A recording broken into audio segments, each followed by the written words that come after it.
yo creo que hay jóvenes que o sea, los testimonios de nosotros resuenan en los jóvenes que dicen, oye, a mí me está pasando esto, yo quiero estudiar arte, pero mis papás quieren que estudie derecho como mi abuelito, como...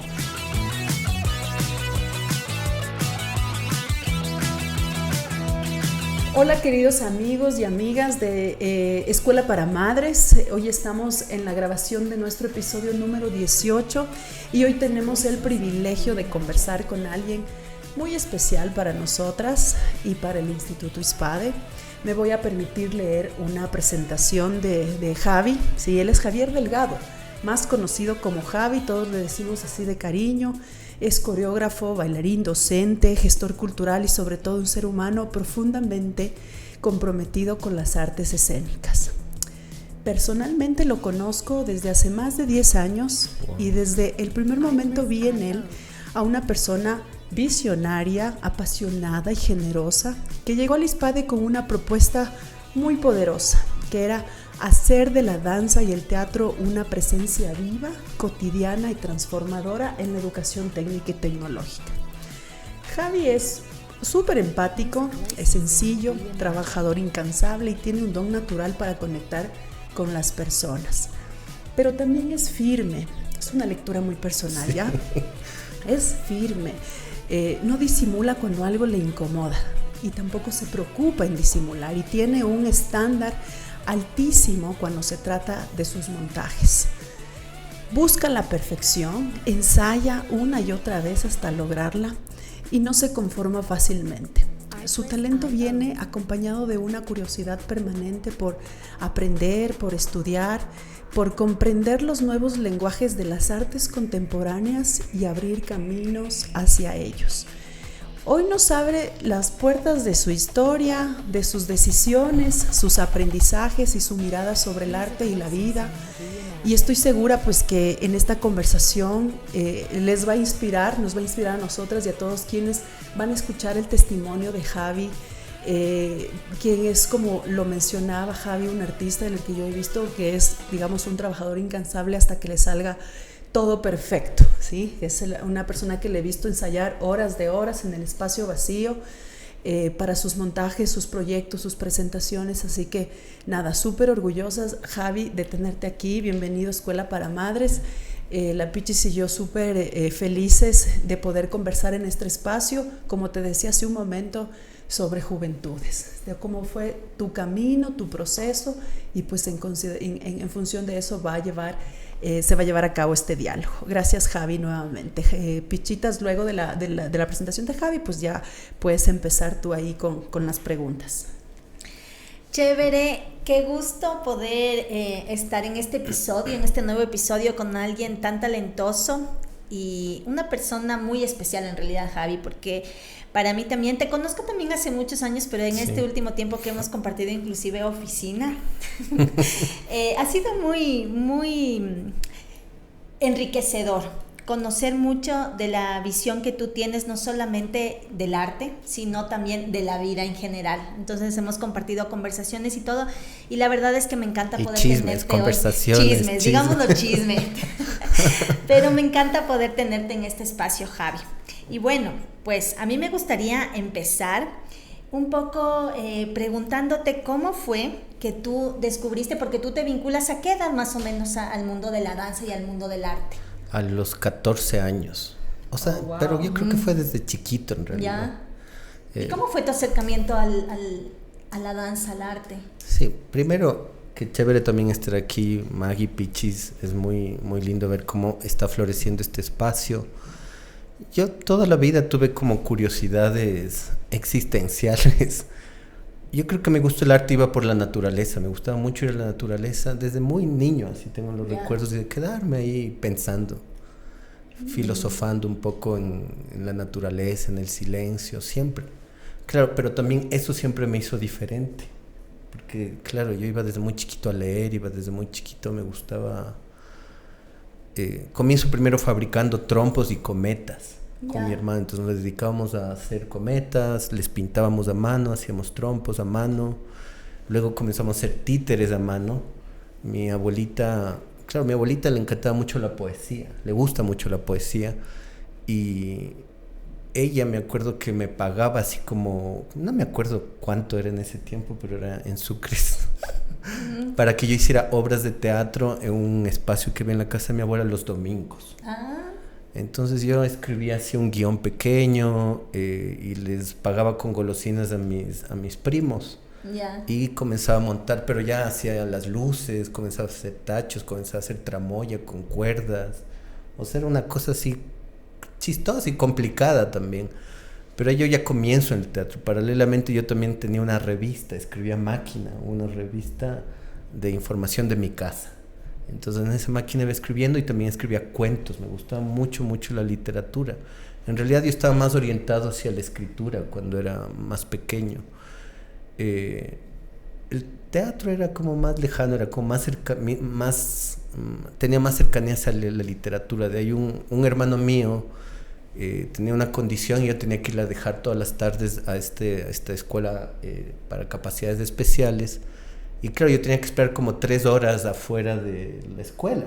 Entonces yo llevaba libros, iba a un parque en la esquina de esto y leía mucho. Y claro, leer yo creo que fue mi cercanía más profunda con el arte. Y la inicial. Ajá. Sí, además de comprender un mundo que yo no entendía, porque claro, como era yo no era tan cercano a como era la mayoría. Entonces me ayudaba a comprender como de dónde venía este silencio, de dónde venían estas preguntas. Luego yo veo una obra de teatro que había en el barrio, que era súper, o sea, de hecho ahora no existe, era una obra sobre la Pasión de Cristo, que era una obra que recorría todo el barrio, o sea, iba hacia las estaciones. Pero claro, era hecha por artistas profesionales, era una cosa muy profesional y una cosa muy llamativa porque movilizaba la acción de todo el barrio. Yo veía así como 500, 600, 1000 personas atrás de una obra de teatro y me llamaba un montón la atención. Decía, ¿qué es esta cosa tan rara, tan llamativa? Me gustaba la música, los colores, la actuación. Decía, algo me identificaba con eso que yo veía. Tenías como esa sensibilidad. Sí, era como algo que no entendía, pero cuando veo esta obra digo, yo quiero estar ahí. Le digo en ese momento mi mamá y mi abuela eran como muy impulsadoras de mis emprendimientos, de mi revista, de mis cometas, pero qué bonito de las obras eso. de teatro. Sí, y siempre había un reconocimiento monetario, así era como, toma, sigue haciendo esto.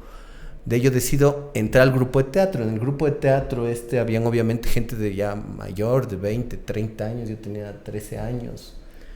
Y mi mamá y mi abuela ahí como que pusieron la primera resistencia. Me dijeron, pero es de noche, pero es gente muy mayor.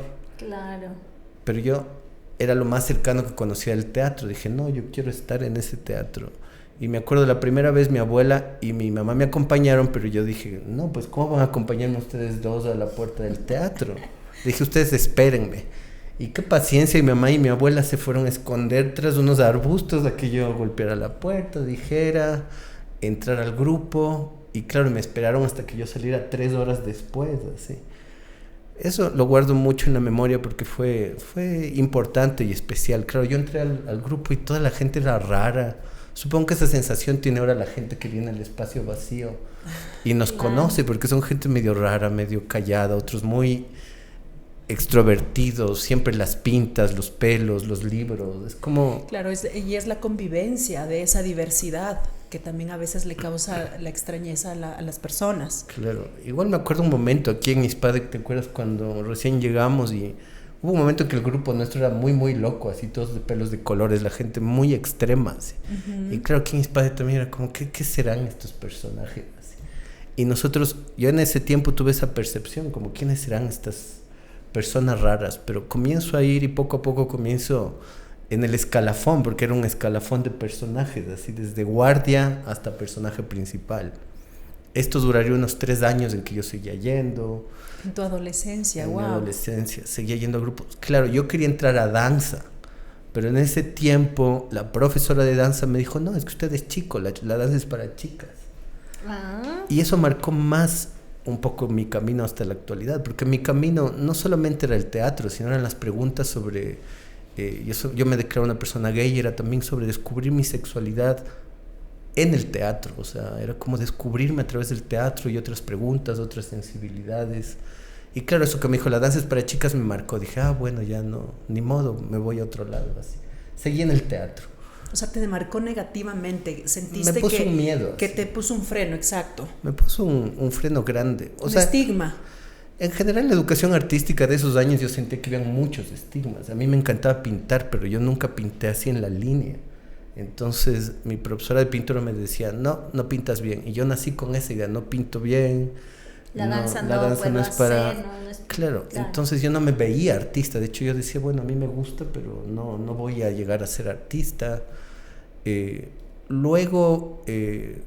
yo comienzo a trabajar así como ya en algunos grupos de teatro, pero yo era así el mensajero del grupo de teatro, porque yo era muy chiquito y me juntaba con gente muy mayor y les decía, ¿por qué usted, o sea, puedo ayudar en algo? Yo quiero actuar en la obra. Y siempre decían, bueno, puedes actuar, pero primero ayúdanos.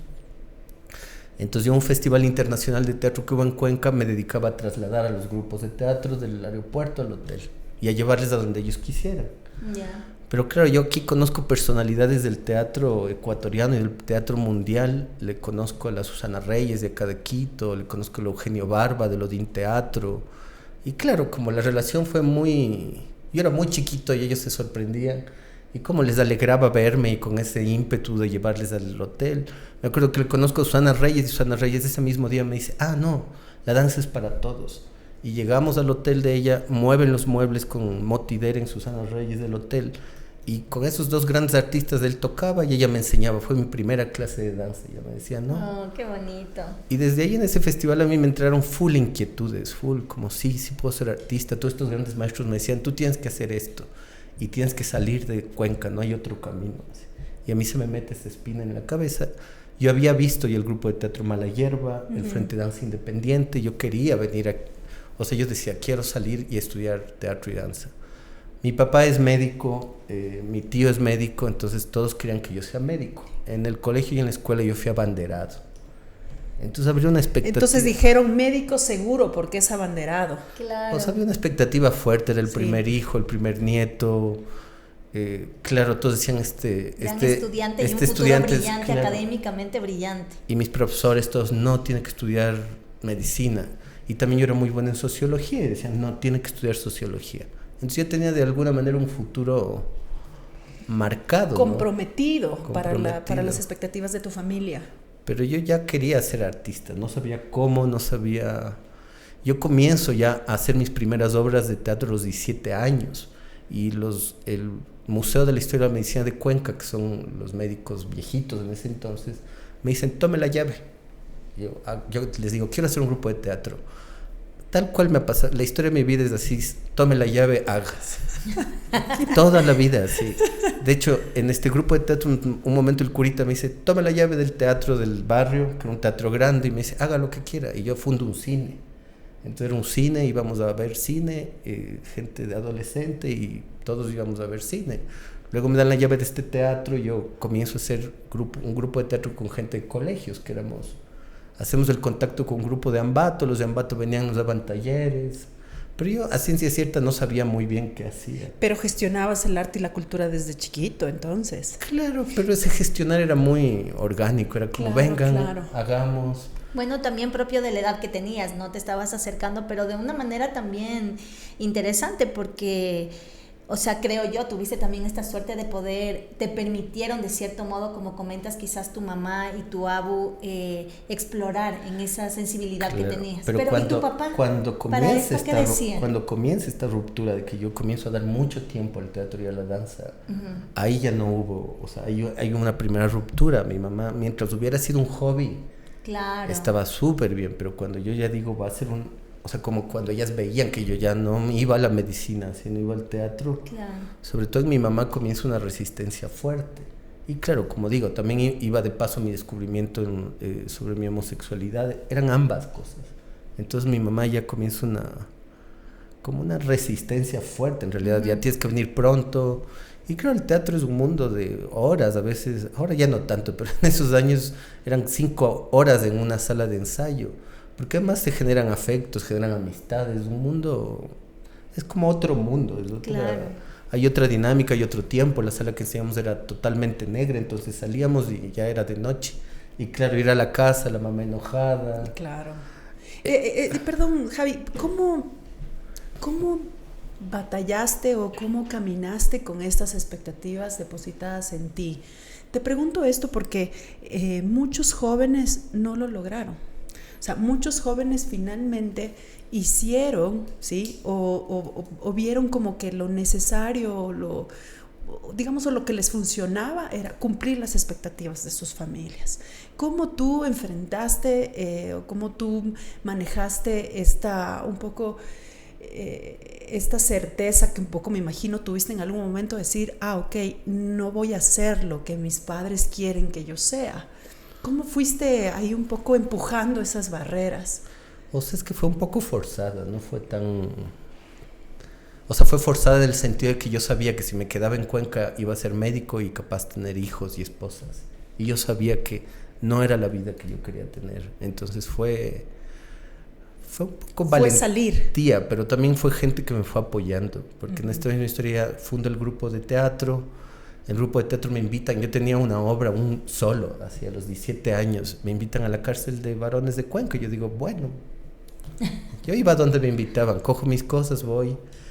Ese día había un motín en la cárcel de varones de Cuenca y me dicen, no, una guía me dice, vamos a la cárcel de mujeres. ¿Estamos hablando de qué año, Javi? Perdóname. 2003. Ya, ok, inicio de siglo. Para sacarte las cuentas. Para hacer las cuentas y ver la edad, porque me parece muy jovencito. Y de ahí en la cárcel de mujeres de Cuenca yo doy la función. Y claro, yo hago una presentación y las señoras, que eran mujeres de entre 50 y 60 años, como así lloraban. Fue muy particular lo que pasó ese día también. Y luego se me acerca y me dicen, oiga, denos clase así. Yo, denos clase, yo no. ¿Qué voy a dar? ¿Qué clase voy a dar de danza? Además, porque yo lo único que había recibido era este curso que me dio esta Susana Reyes en su hotel. Claro. Pero bueno, marcó tanto también. Yo creo que hasta ahora marca esas clases mi carrera. Y digo, bueno, voy a ir. Ahí comenzó la batalla con mi familia también. Ay. Porque claro, ¿cómo iba a ir a la cárcel solo? Encima en ese tiempo estaba grabadora de cassette. Entonces yo me llevaba la grabadora de mi abuelita, cogí y me llevé la grabadora. Claro, todos esos años de llevarme cosas de mi casa, las ropas, los vestuarios, la ropa de mi abuela, los abrigos, se volvió un poco complicada la relación, porque además no era para nada bien visto que yo estuviera yendo a la cárcel. O sea, era como bien complicado así. Y yo ahí tengo mi primer novio, encima todo fue un momento crítico, fue un momento muy fuerte. ¿Qué edad tenías en ese momento, Javi? 17, 18 años, estaba por cumplir los 18. Todavía en el colegio. Sí, estaba ya saliendo del colegio. Okay. Ya salgo del colegio y mi mamá me inscribe en la universidad. ¿Te inscribe? No te lo preguntó. No me pregunta, me inscribe. ¿En qué carrera te inscribió? Medicina. Ah, ya. Mi papá para todo esto ya... Más bien mi papá era más paciente. Como era ya... Si no quieres ser médico... Pero también me llamaba la atención la medicina. De hecho, hasta la actualidad mis mejores amigos son médicos. Mi mundo, aparte, está rodeado de médicos. Entonces, algo quedó. Ahora doy clase para una universidad para médicos. Claro. O sea, algo quedó ahí. Aparte que tu investigación sigue siendo del cuerpo también. Sí. Que es otra forma también de válida de averiguación del ser humano. Sí. Es otro lado más holístico. Total. Bueno, y tu mamá te inscribe. Mi mamá me inscribe en medicina. Entonces yo tenía que ir, y era una universidad privada y era cara, entonces ya era toda la culpa ahí de por medio. Un compromiso. Era como, verás que la universidad es cara. Yo, además no tuve que dar examen, solo tenía ya que presentarme el lunes y ir a clases. Comienzo a ir a clases. Y claro, iba a medicina y en las horas huecas me iba al teatro. Y así llegué 2 semestres a medicina. O sea, esa batalla duró 2 semestres. Y claro, me gustaba medicina, pero no era mi medio, no era mi mundo. El arte además ya me había tocado, la locura, la visión, la libertad que tiene el arte en la vida. Y yo sí me veía dedicándome al teatro, pero ya iba a medicina y un poco me había resignado, pero algo seguía marcando. De ahí yo presento la primera obra con la cárcel de mujeres. En la primera obra de la cárcel de mujeres, claro, había un cambio político, era esa pelea del Congreso porque se declarara una ley sobre las cárceles. Y un día me llama el director y me dice, ya, van a venir los diputados van a venir 8 diputados, tienen que presentarse. Y así, bueno, así como vamos a presentar esta obra. Luego me llaman de la curia y me dicen, verás, sabemos que estás haciendo esto, ya 18 años, ¿cómo te podemos apoyar? Yo necesito plata para vestuario, para escenografía. Me llaman del municipio, me dicen, queremos apoyarte. O sea, ya se convirtió en una cosa política, pero desde adentro a mí lo que me importaba era la obra y el beneficio de las chicas. Digo, claro, lo que necesito es un catering para las chicas, un pago para las chicas, o sea, el primer pago así para funcionar bien, y necesitamos que nos den las luces. Entonces ya teníamos una gran parafernaria y plata, así nos dieron full plata. Me acuerdo, les pagamos a las chicas, eso se hizo noticia en la cárcel, todo el mundo quería entrar. Todas las áreas de la cárcel, como 15, estuvieron en función esa presentación, es decir, fabricando la escenografía, poniendo los pisos. Y yo llegaba a la cárcel y vi lo que podía movilizar el arte en un lugar. Yo decía, qué interesante. Todo el mundo así. Y claro, mi obra era estaba medio bien, pero no era nada del otro mundo. Y se me acerca un niño en ese momento niños vivían en las cárceles y me dice, yo quiero hablar en su obra, ¿puedo? Yo, ¿cómo hago que hable? Digo, bueno, pero no sabía cómo, no sabía. Se me acerca una señora, una abuelita, me dice, yo también quiero hablar. Entonces, entre medio de coreografía y coreografía, literalmente puse un micrófono y como una jaula que le subía en el aire y se metían las personas y contaban su historia en la cárcel. Entonces, claro, la obra fue... Imagínense un niño contando lo que es estar viviendo en una prisión, una abuelita que iba a morir en una prisión. Hubo un operativo de seguridad para que entraran los invitados. Yo salí en el periódico de Cuenca, mi familia y sí, mi abuela, la verdad me botó de la casa, me dijo, ya, tú no eres de esta familia, porque yo estaba en primera plana del periódico hablando en la cárcel. Claro. Entonces, claro, ahí fue la ruptura definitiva con mi familia, con mi mamá, con mi abuela. Esos 15 días yo me fui hasta de la casa, y claro, yo presento mi obra y mi abuela estaba ahí en la función. Mi abuela, al final la gente pidió el micrófono, todo el mundo quería hablar, era llantos, era un suceso. Y ahí mi abuela me dice, no, disculpa, en público, me dice, esto es para lo que tú naciste, es lo que tú tienes que hacer. Javi, ¿en ese momento tú vivías con miedo? Mucho miedo. ¿Cómo gestionabas emocionalmente? ¿Crees que finalmente fue la danza, el teatro, lo que en ese momento, la lectura de tus libros, fueron un poco como que te ayudaron o ya en ese momento tú buscaste tal vez un apoyo profesional? Te pregunto porque en esa época todavía el acompañamiento terapéutico de psicología no estaba así como que muy, muy dado para nuestras generaciones, pero ¿cómo gestionabas el miedo? Te pregunto esto porque quizás los jóvenes que nos escuchan y que están en este camino de elegir su carrera y que están tal vez atravesando situaciones similares a la que tú nos estás contando, y a mí me interesa mucho, tengo curiosidad de cómo se gestiona el miedo o cómo más que porque no es que hay una fórmula, sino que creo que la experiencia de cada uno puede resonar en otra persona. ¿Cómo gestionabas ahí ese miedo, esa frustración quizás de que tu familia no acepte tus decisiones?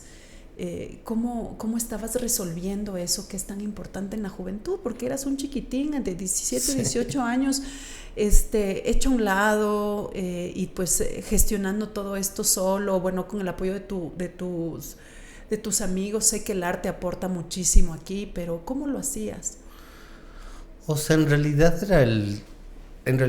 la salvación para mí era el arte. No había otra. Yo iba a la sala de ensayos y todo ese miedo, esas iras, quizás esa soledad, era el teatro y la danza lo que me permitía sentirme diferente. No tenía un acompañamiento, pero era, ¿cómo lo explico? Era como muy colectivo. O sea, porque yo iba a la cárcel y estaban las chicas, iba al grupo de teatro y estaban mis amigos. Obviamente siempre habían directores mayores que un poco me guiaban, me decían, a ver, toma por aquí, cálmate. Pero todo el mundo me decía, ándate de Cuenca. Porque claro, era el tema del arte, pero además no había en Ecuador hasta ese momento una escuela de artes escénicas. Había la de la Central, ¿cierto? Pero no había en Cuenca una escuela de artes escénicas, no había en Guayaquil, mucho menos en mi instituto estaba pensado una tecnología en artes escénicas. O sea, eran cosas que estaban lejísimos. Entonces yo de verdad para estudiar tenía que irme. Ahí mi mamá ya cuando se dio cuenta que no había marcha atrás me dijo, verás, si vas a estudiar, cuando yo ya dije me voy a Quito, me dijo, si vas a estudiar, saca un título universitario. O sea, me dijo, haz lo que te dé la, haz lo que te dé la gana, Claro. pero saca un título y ahí Pero sí. hazlo bien profesionalmente. Sí, me dijo, haz lo mejor que puedas, seas el profesional que seas, haz lo mejor que puedas en la vida. Creo lo mejor, creo mi familia siempre, también es una familia, es bonita, nunca hubo esta exigencia de lo mejor, o sea, de lo mejor solo en función al éxito de dinero, sino el éxito en el sentido del humano, en el sentido de lo vivencial. Oye, pero eso es Pero súper eso lo puedo ver interesante. ahora, en ese tiempo era la guerra. Claro, O sea, Claro, sí, sí, claro, sí. Pero, claro. pero es interesante porque, bueno, tú ahora, como bien dices, ahorita lo puedes ver así.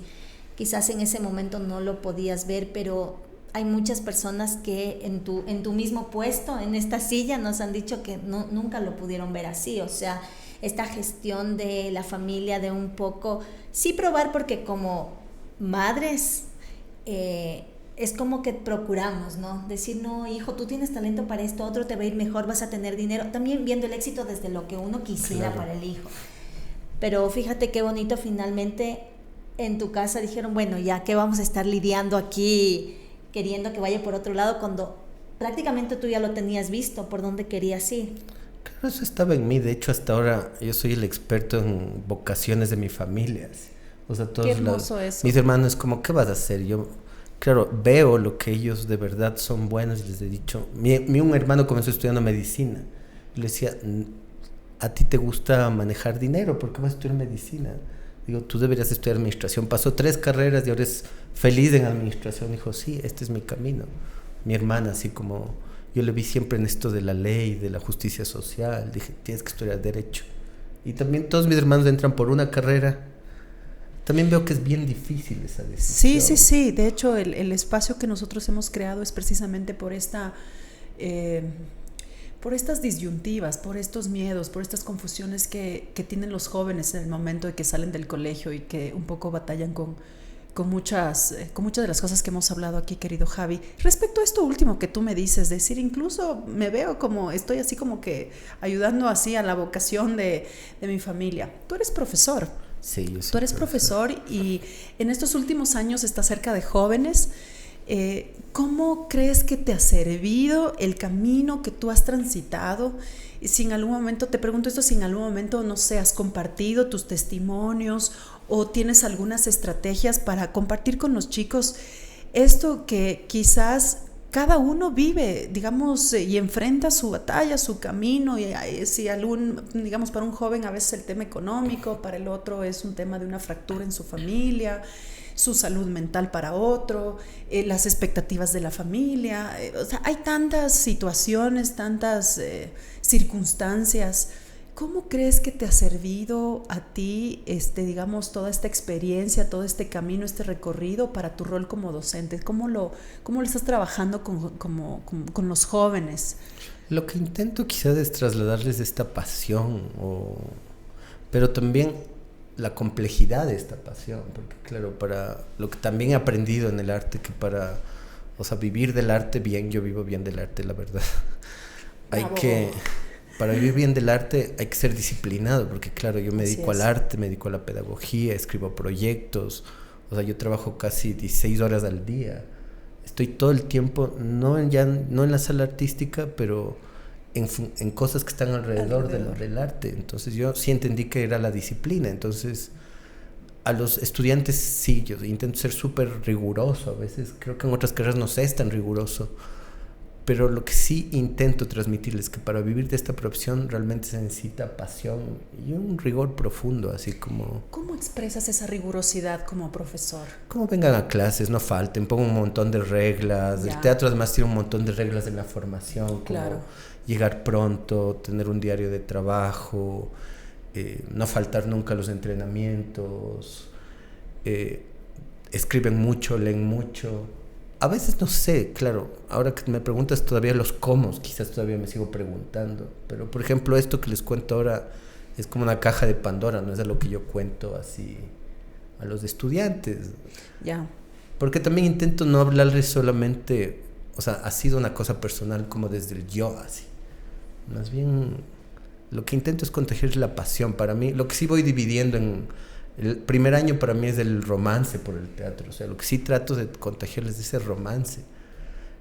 Un tiempo fui profesor en una universidad pública donde eran 40 estudiantes. Es difícil entrar en ese romance. Más bien ahí un poco yo mismo me cuestioné mi rol de profesor. Porque claro, había full gente que ahí, yo creo que más de la mitad no querían ser artistas. Querían un cupo en otra carrera.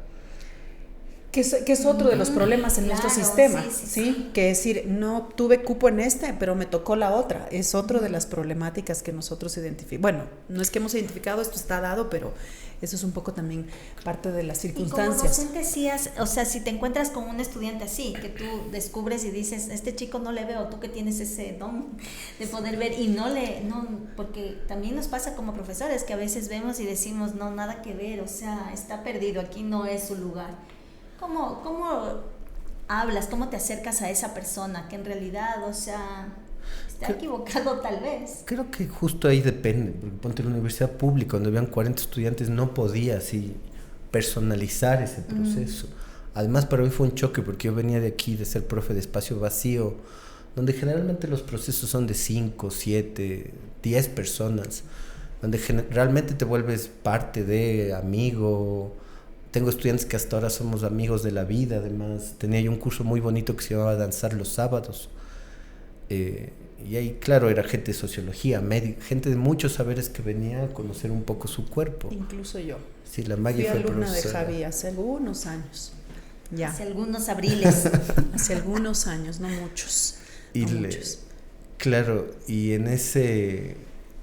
Siento que a veces la educación se ha despersonalizado y en el arte creo que sí es importante esa personalización, porque hablamos de otros valores, de un conocimiento que no está solo en la repetición de una técnica, sino el camino de formarse en artes es descubrirte como ser humano. Formarte en artes, obviamente aprendes técnicas, pero creo que principalmente también es descubrirse. La persona que entra a estudiar artes algo se está preguntando sobre sí mismo y sobre su entorno. O sea, generalmente es gente muy sensible que no solamente es que quiere ser un gran actor, sino quiere ser un gran actor para las obras, las dramaturgias, todas hablan sobre contextos sociales, universales. Entonces gente que se está como haciendo preguntas.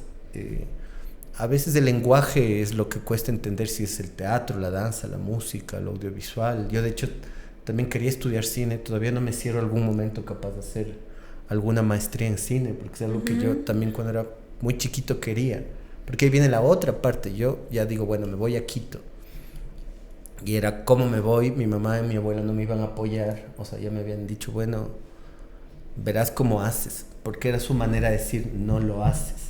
No apoyar. Claro, pero yo ya hacía estas pequeñas funciones y tenía como ahorrado mucha plata para mi yo adolescente, tenía así yo un escondido de dinero así. Wow. Y claro, de todo lo que yo iba cobrando, ya cobraba yo por hacer las cosas que hacía, en esto de ayudar a los grupos me pagaban. O sea, me acuerdo que estos mismos grupos decían, queremos conocer, vámonos a Ingapirca, y armaba el paso a Ingapirca. Yo obviamente no les cobraba, ellos mismos decían, toma, gracias. Y yo tenía un gran fondo no sabía para qué. Tu independencia al menos, claro, en ese momento. Pero yo ya digo, me voy a Quito, me voy a estudiar a la universidad. Vine a Quito, hice un paseo a Quito solo, me vine solo a Quito a baño sin que mi mamá ni mi abuela sepan. O sea, todo era... O sea, mi mamá y mi abuela, también yo me pongo en su lugar, también la vivirían difícil, pues, porque este hijo Eso te iba a preguntar, ¿sabes qué? ¿Y tú por qué crees que a las mamás, a las abuelas, a los padres también les cuesta un poco de trabajo? Porque a diferencia de otras carreras que si tú dices quiero estudiar Derecho, quiero estudiar Medicina, quiero estudiar Economía, cuando un hijo dice quiero estudiar Arte, ¿por qué a los padres nos cuesta un poco de trabajo y le ponemos un poco de resistencia ahí? ¿Por qué crees? Yo creo porque quieren lo mejor para los hijos, pero... no sé, lo mejor para mí no hubiera sido ser un médico y vivir infeliz y capaz de ahí amargado y siendo quien no soy. También creo que el miedo viene desde un montón de ingenieros exitosos infelices. Es un poco el post que ponía en la historia de Escuela para Madres el fin de semana por una lectora de Diario El País que escribió a Diario El País con esto. Es decir, en realidad las aulas están repletas de ingenieros infelices, de arquitectos infelices, de médicos infelices. Entonces es un poco por ahí. esto que te pregunta la Pichitas de por qué crees que los padres están un poco, no sé, inseguros cuando, no sé, quizás muchos de sus hijos les dicen, es lo que me apasiona, la música, las artes plásticas, las artes escénicas, el teatro, la danza, pero un poco para también complementar esa pregunta es también, ¿qué les dirías tú a los padres? O sea, ¿qué nos dirías tú a este par de madres y a todas madres, padres que nos están escuchando, que van a escuchar este episodio en relación a esto? Si bien tenemos esta certeza de que debemos siempre procurar la estabilidad emocional, la felicidad, el amor a la vida que tengan nuestros hijos, sí, pero también un poco, ¿qué les dirías tú ahora que incluso tú te reconoces como una persona exitosa en el mundo de las artes, porque tienes tu disciplina, porque te esfuerzas, porque trabajas? Pero ¿qué les dirías tú a estas madres o padres que están quizás con este miedo? Un poco para saber manejar también, si es que hay padres que tienen que enfrentar esta respuesta de que quieres escuchar artes y que a muchos padres les puede, no es que lo pueden despreciar, sino preocupar. O sea, ¿qué les diría? Que evidentemente el arte ha estado en nuestro país todo marcado por generaciones precarias, y eso sí es verdad, pero siento que eso se ha transformado. El mismo panorama que había antes, o los mismos estereotipos que habían antes, decir, bueno, el artista es borracho, es marihuanero. Yo siempre, toda la vida yo he lidiado con eso. Tú eres artista, tú eres borracho y marihuanero. Yo personalmente no tengo nada en contra de las decisiones que la gente quiera tomar, pero mis decisiones personales más bien fueron como siempre estar muy disciplinado para poder alcanzar lo que yo quería. Entonces más bien yo viví un tiempo en México, más bien ahí nos enseñaban como hay que dormir mucho, hay que comer bien, hay que ser muy... La educación en México fue muy estricta, y además para graduarte ahí tenías que presentar un proyecto de gestión. Entonces, claro, creo que también eso marcó bastante, pero creo que hay que romper estereotipos sobre lo que es ser artista, lo que significa vivir de las artes. No sé, yo veo en general en cualquier profesión vivir de una profesión sin pasión. No es vivir.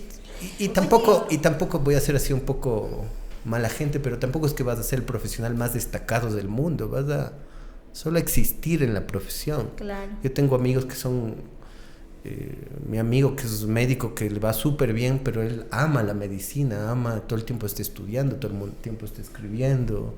O sea, la gente que llega a un lugar en sus profesiones porque realmente les apasiona y les gusta. Entonces yo creo que más bien es permitir a los hijos y a las hijas ser quien ellos quieran ser, porque si no tienes la opción de vivir en guerra, y más bien yo creo que eso te distancia y no te ayuda. Yo viví en guerra con mi mamá unos buenos 3 años, o sea, me vine a vivir a Quito con mis medios, dije, bueno, ya el diablo, lo que pensara mi familia, y me vine y me inscribí en la escuela de teatro, y claro, unos años fue fuerte, porque mi mamá y mi abuela así como dijeron, ya verás cómo haces, porque luego vino la presión de que yo iba a quebrar pronto mis medios para que así volviera a Cuenca. Claro. Pero luego ya pasó, ya ellos se dieron cuenta que yo me iba a quedar, ya más bien me ayudaron. Luego cuando yo me presentaba en las cosas de la universidad, mi familia siempre estaba ahí.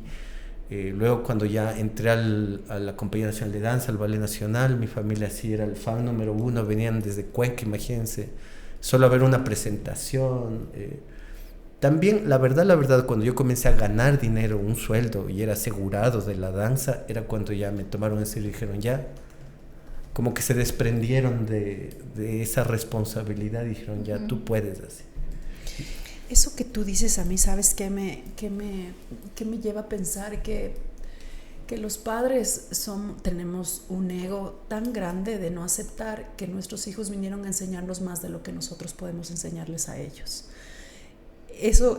A eso un poco así se traduce para mí el testimonio que tú compartes, porque tú te demuestras sobre todo a ti que desde muy jovencito, ¿sí?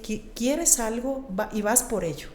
Y te enfocas y trabajas, y no solo que trabajas y sobrevives, sino que ahorras para poderte ir a otra ciudad donde tú puedas crecer, puedas hacer lo que te apasiona. y quizás esta negación de tu familia entra, y te digo que me siento identificada también con mis padres, con mis abuelos, conmigo mismo como mamá, de que cuando tu hijo viene a decir no, no es así, es de esta manera para mí, pero tenemos este ego de decir, tú haces lo que se te dice aquí, o sea, tú vienes a que en medio de todo, claro, con mucho amor, con mucha preocupación por tu bienestar y todo, pero se me hace que a veces los padres tenemos que trabajar tanto en este ego de padres, ¿sí? Y aceptar que tu hijo te ha venido a enseñar mucho más de lo que tú pudiste haberle enseñado, claro, y entregado. Y que en realidad quizás tu hijo se conoce bastante bien y que sabe lo que quiere. A veces también pensamos que nosotros sabemos lo que nuestro hijo quiere y sí, por dónde le va a ir bien. Sí, o sea, yo por ejemplo veo a mis hijos en estas edades, la una ya tomó la decisión de su carrera y el otro indecisísimo, pero yo quiero orillarlo por donde yo pienso que él tiene sus fortalezas, por donde yo creo que le va a ir mejor, por donde yo pienso. Y estos últimos episodios a mí me han hecho mucho sentarme con él a conversar, a preguntarle qué le gusta, qué quisiera, en qué le gustaría trabajar, ¿me entiendes? Escucharlo un poco más, no solo quedarme con la idea de que no, es que yo lo conozco desde que nació, entonces yo sé cuál es el camino que él debe seguir, y no necesariamente. Claro, lo que yo creo que cuesta es esa ruptura con entender la adultez. Sí. Porque ahorita también hice una retrospectiva, lo que yo creo que a mi familia le costaba era entender que mi camino no era el mismo camino que ellos habían construido. Obviamente desde adulto les agradezco, les abrazo, digo, desde adulto entiendo que ellos lo que querían era continuar con una línea, también nos educan de una manera y casi siempre lo que hacemos es lo reproducimos en lo bueno, pero también en lo malo, y a veces también hay personalidades y personalidades.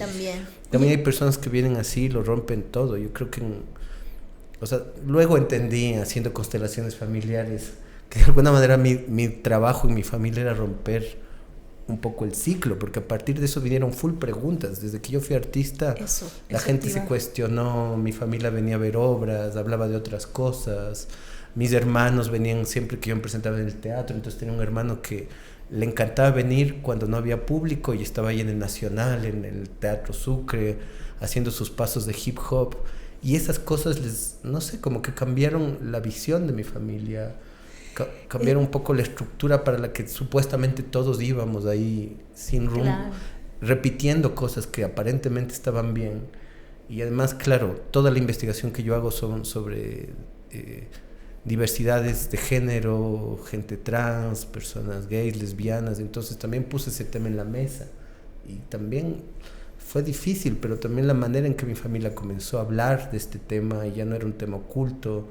Mi tesis de maestría habla precisamente, lo que yo hago es analizo la historia de mi madre, de mi abuela y de mi bisabuela, y cómo ellas tuvieron que lidiar con la vida, con las pocas herramientas que tenían, y solo respondían a procesos de machismo. Entonces yo desde adulto ahora en la maestría digo, voy a comenzar a seguir el tema del género, pero entender por qué yo de alguna manera tuve que luchar con mi madre, pero mi madre solo respondió a lo que pasó con mi abuela y mi bisabuela, y hay algo generacional que estaba continuándose y que tenía que romperse tarde o temprano. Javi, ¿qué le dirías tú al Javi de 18, 19 años que vino a Le daría Quito? Un cheque. Toma. Es decir, qué gran logro. No, de verdad, ¿qué le dirías tú al Javi a tu Javi de 18, de 20 años ahora? ¿Qué le dirías si estaríamos como que en esta posibilidad de que lo tengas frente a ti, al Javi de joven? Le diría que confíe, que no tenga miedo, que siga ese camino, que van a haber cosas difíciles, complicadas, pero que todo vale la pena. Porque yo por el arte he conocido gente increíble, he estado así con los presidentes, he viajado por el mundo, he estado en lugares así, no sé, bailando junto a un río en la Amazonía. O sea, el arte a mí me abrió caminos y me ha permitido conocer gente maravillosa, personas extraordinarias.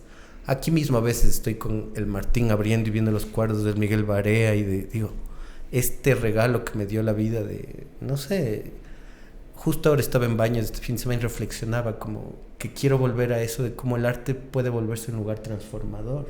O sea, saber el talento, los dones que me dio la vida para ponerlos en función de otras personas, también en función de servicio.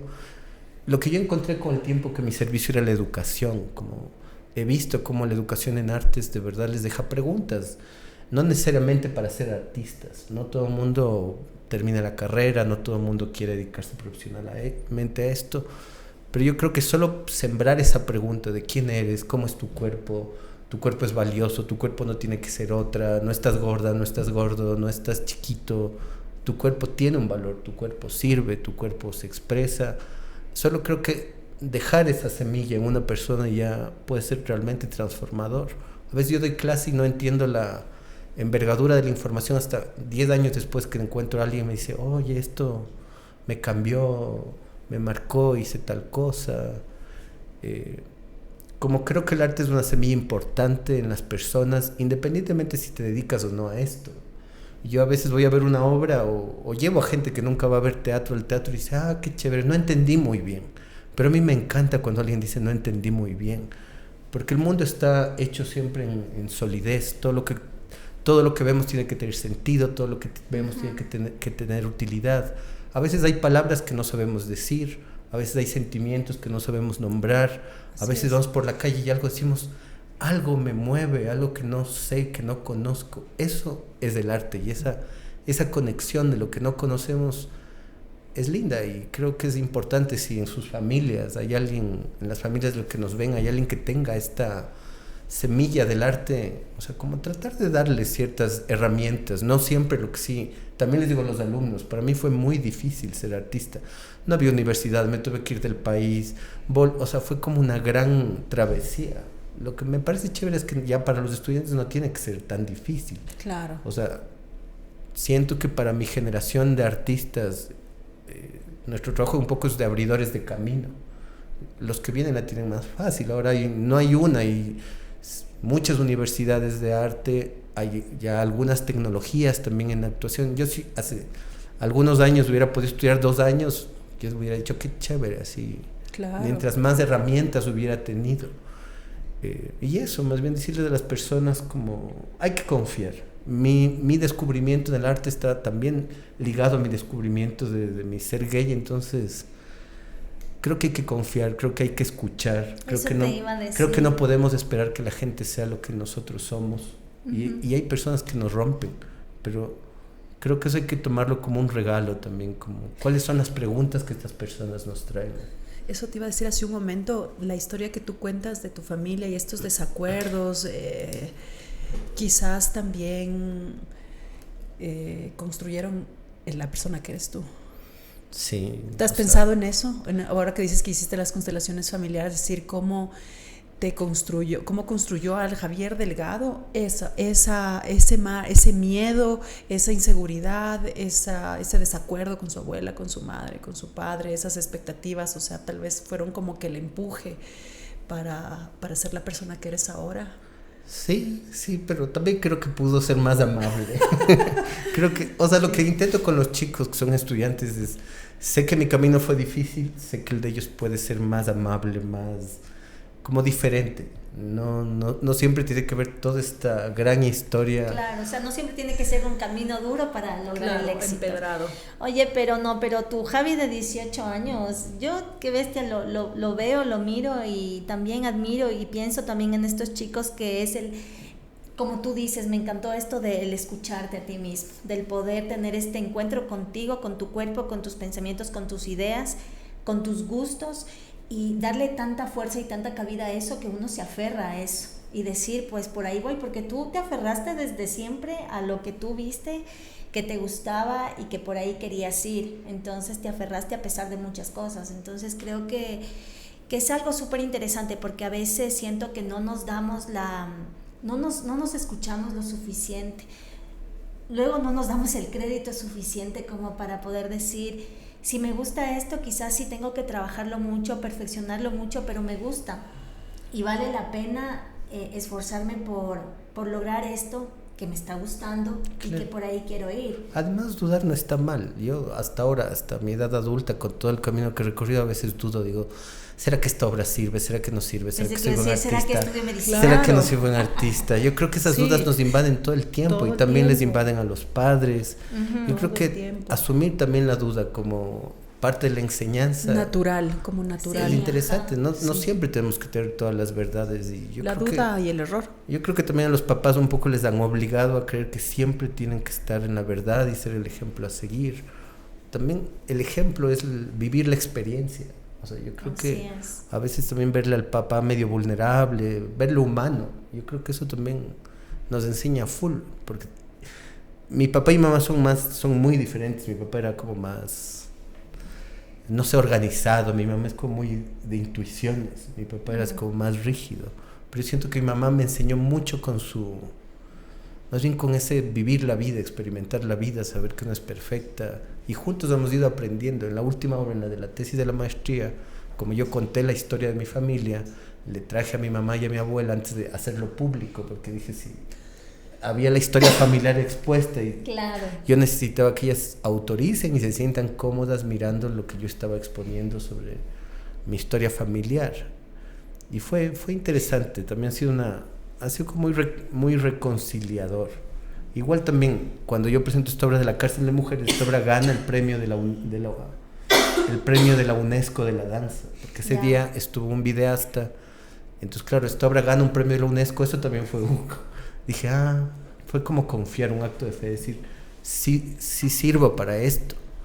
Pero claro, no siempre la validación tiene que ser externa. Yo creo que eso es importante en el caso de los padres, como hasta qué punto validamos las acciones que están haciendo las personas sin que tengan que ser grandilocuentes, sin ser el mejor estudiante o el mejor artista. Como las personas valen por ser ellos, no necesariamente por la gran trascendencia que uno tenga en la existencia luego de adulto. Y es lo que a veces nos pasa como padres, que nos sentimos así en esta situación de, claro, yo puedo ver que es talentoso, pero yo quiero que le vaya súper bien, quiero que tenga reconocimiento que trascienda externo, quiero que trascienda, quiero que tenga plata, quiero estas cosas, nacido desde el amor evidentemente, ¿no? Pero pues sí, es un camino complicado, pero de mucha proyección de uno. sí. Querido Javi, te queremos agradecer muchísimo por esta conversación tan bonita. Sí, gracias por compartir. Gracias por compartir tu testimonio, tu historia. Te decía hace un momento que sabes que este espacio digamos, en este espacio se generan estas conversaciones sobre jóvenes, porque creemos que de esto no se habla mucho, de cómo transitamos esto, y actualmente, no sé si te pasa, pero escuchamos tanto de la crisis de los jóvenes, las transiciones. Antes no era así, ahora es de esta manera, los jóvenes están en los dispositivos, están con información todo el tiempo. Y creo que nos hemos visto como que en este compromiso y esta responsabilidad de brindarles este espacio, esta información, pero a partir de seres humanos, ¿sí?, de carne y hueso, que están trabajando, todos nosotros, tú, Pichis, yo, el Eric, todos batallando con nuestras circunstancias, con estas preocupaciones. Y creo que esto también, creo que para los jóvenes puede servir, yo creo que para los padres también, muchísimo, muchísimo. Así que, Javi, de verdad, muchas gracias. Escuela para Madres es tu casa, así que convendría en un momento hacer episodio 2, 3, 4, porque yo creo que hay que seguir hablando. Sí, hay que seguir hablando de esto. Muchas gracias, Javi, por estar en Escuela para Madres. Muchísimas gracias, qué lindo espacio y qué lindo compartir estas historias con ustedes y con los que nos ven. Espero que todo lo que han escuchado algo siembre. Muchas gracias Maggie, gracias Javi, gracias a todos por acompañarnos en este episodio, y pues que sigamos así aprendiendo de estas historias y de estas grandes personas como tú, Javi. Gracias. Muchas gracias. Será hasta la próxima. Chao.